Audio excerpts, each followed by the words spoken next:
Hey guys, Hyrulian here, and welcome to a review. Today I'm going to be reviewing the game A Hat in Time.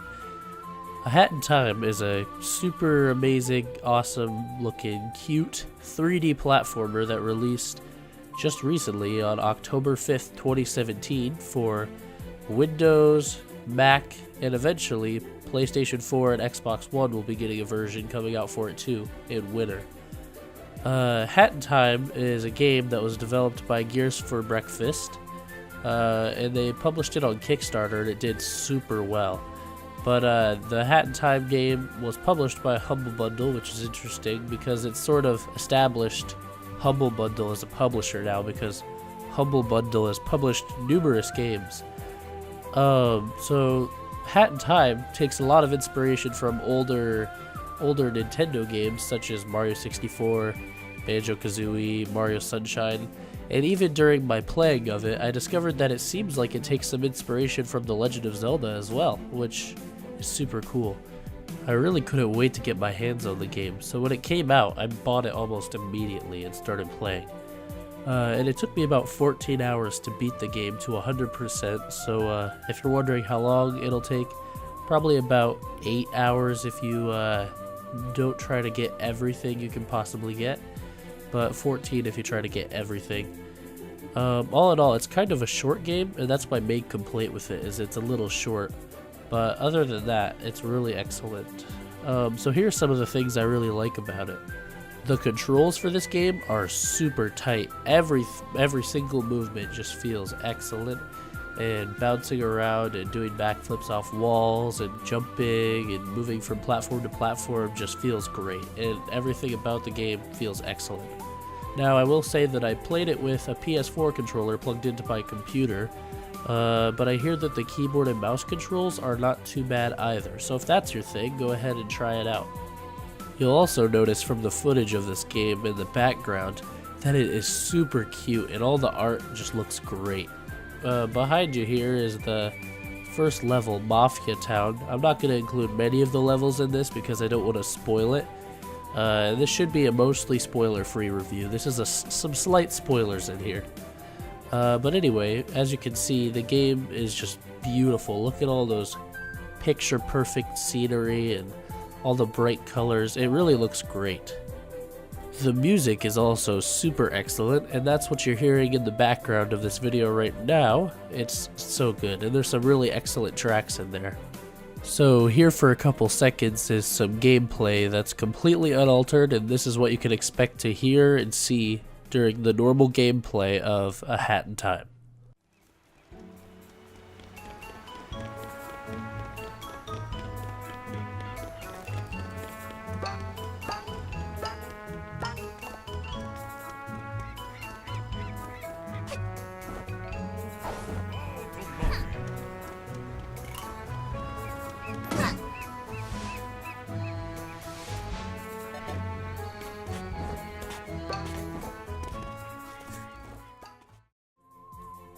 Now, while you're playing Hat in Time, you'll notice that there are a lot of different hats for Hat Girl to equip and use to do all sorts of different things.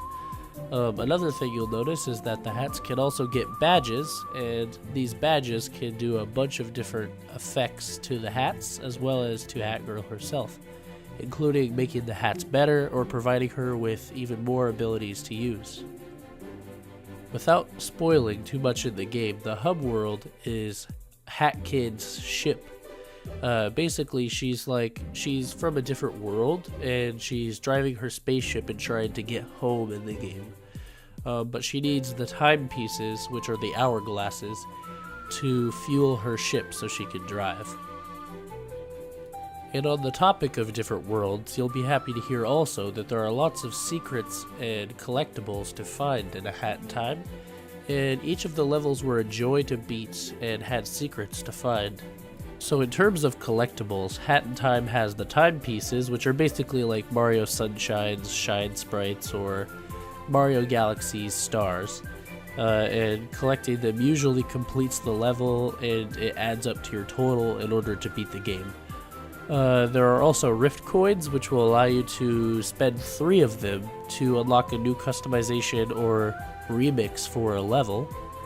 And there are also relics, which the relics will allow you to build little like statues and models of different objects. And you can use those to unlock time rifts, which are special bonus levels on each of the stages. Now I'm going to talk about one of my favorite levels from the game, so if you don't want a spoiler for a later level in the game, this is about the middle of the game, go ahead and skip ahead a little bit.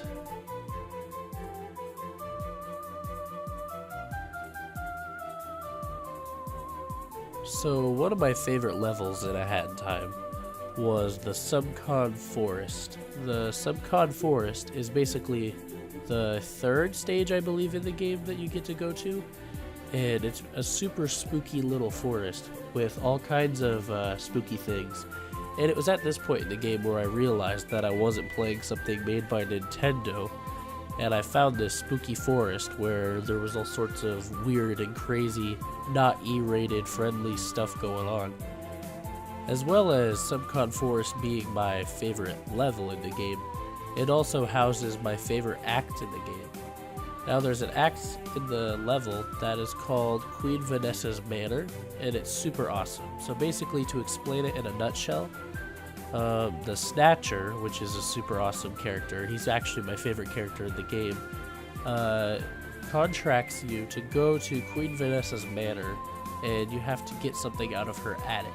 And when you're doing this, you actually go to her manor and go inside, and the whole tone of the game completely changes. It goes from being loud and proud and jumping around and platforming through levels and being all cute, to all of a sudden it's like a survival horror game, and you're being chased by like a demonic, angry queen who's like yelling at you, "Why are you in my house?" and all sorts of stuff like that, and just absolutely scaring the crap out of me. When I first played it, I was so shocked that the game just changed its tone so fast that I had to like take a second and analyze, and I was actually scared.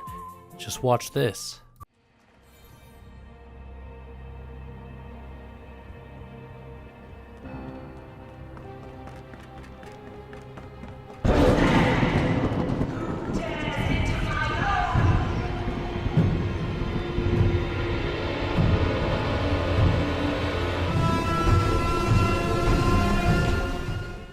And when Queen Vanessa grabs Hat Girl and the screen just flickers over to black, that was so spooky. Oh geez, I don't even know. It's a crazy level, and I absolutely love it because it just changes the pace of the game and makes it so interesting. Okay, so the spoilers are over now, and at this point we shall continue with a sort of final conclusion, final score for this game. A Hat in Time was an absolute delight to finish, and I really enjoyed every minute of it, and I kept wanting to come back to it, and even now, after I've beaten it, I just would love to boot it up and find some more levels to beat and go play some more. My only complaint with the game is that it is too short, and I want more, so I'd be perfectly fine with the devs to release like a DLC for it or something in the future. That would be awesome, and I would really enjoy seeing that. The game overall did a very good job of doing what it wanted to do. It wanted to be a new 3D platformer that took inspiration from the past hits like Mario Sunshine, Mario 64, Banjo-Kazooie, and more, but be its own thing and be innovative, which it was. So all in all, I give Hat in Time a score of, let's say, 42 hats out of 53. So there you go. There's your final score. The devs have stated that they plan on continuing development on the game and adding some free content updates on in the future. The ones that have been announced is that here really soon, if you're watching this video later after it's been released by a lot, it might already be out. There's already a beta for Steam Workshop modding support for the game, which is going to be great. I've already been looking at that a little bit, and there's new levels, new hats people have been making, new skins for hats that are already in the game that people have been making. Like I saw Link's hat and I about died, and I wanted it immediately. And then there's also plans to release a local co-op update for the game, so you'll be able to play through it with your friends. So when that comes out, I'll definitely be downloading it all over again and playing through the whole thing again with a friend, and it'll be really fun.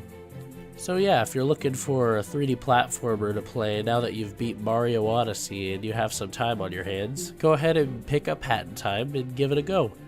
It's really fun and I think you'll enjoy it. So yeah. Anyway guys, that's going to do it for this review of Hat in Time. I thank you all so very much for watching, and I'll catch you all in the next episode. Bye bye!